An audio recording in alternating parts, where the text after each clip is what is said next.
La guerre cognitive, en didactique du français langue étrangère, FLE, désigne les luttes mentales et stratégiques auxquelles sont confrontés les apprenants et les enseignants dans l'acquisition et l'enseignement du français. Ce concept métaphorique englobe les défis liés aux processus cognitifs, aux interférences linguistiques, aux méthodes pédagogiques et aux enjeux culturels. Voici une analyse structurée. Définition et contexte. La guerre cognitive. Conflit entre les schémas mentaux existants, langue maternelle, culture, et les nouvelles structures linguistiques et culturelles du français. Enjeu principal, surmonter les obstacles cognitifs pour intégrer les règles grammaticales, phonétiques ou pragmatiques étrangères. Champ de bataille cognitif. Interférence linguistique. Un hispanophone pourrait écrire « Je suis faim », calque de Tengo Ambre, au lieu de « J'ai faim ». Impact. Erreur persistante due à la transposition de structures de la langue maternelle. Complexité grammaticale. Défi. Genre des noms, une table versus un bureau. Conjugaison verbale, passé simple, subjonctif. Pronom relatif composé, lequel, auquel. Van, vent.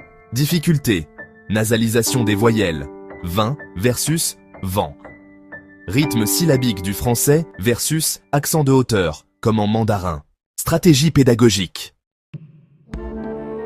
Principe, apprendre en agissant socialement, simuler un entretien d'embauche ou écrire un mail formel.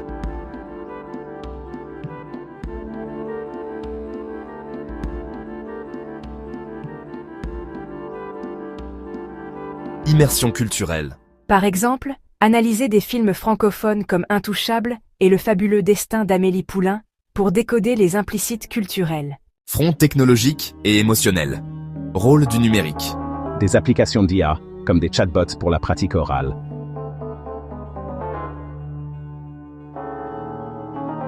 Facteur psychologique. La peur de l'erreur peut provoquer un blocage à l'oral. L'identité bilingue est parfois perçue comme une menace pour la langue maternelle. Cas concret. L'apprenant sinophone. Problème typique.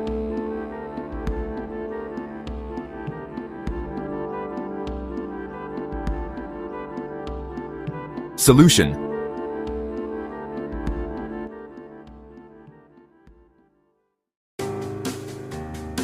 La guerre cognitive en FLE illustre la complexité de l'appropriation d'une langue culture étrangère.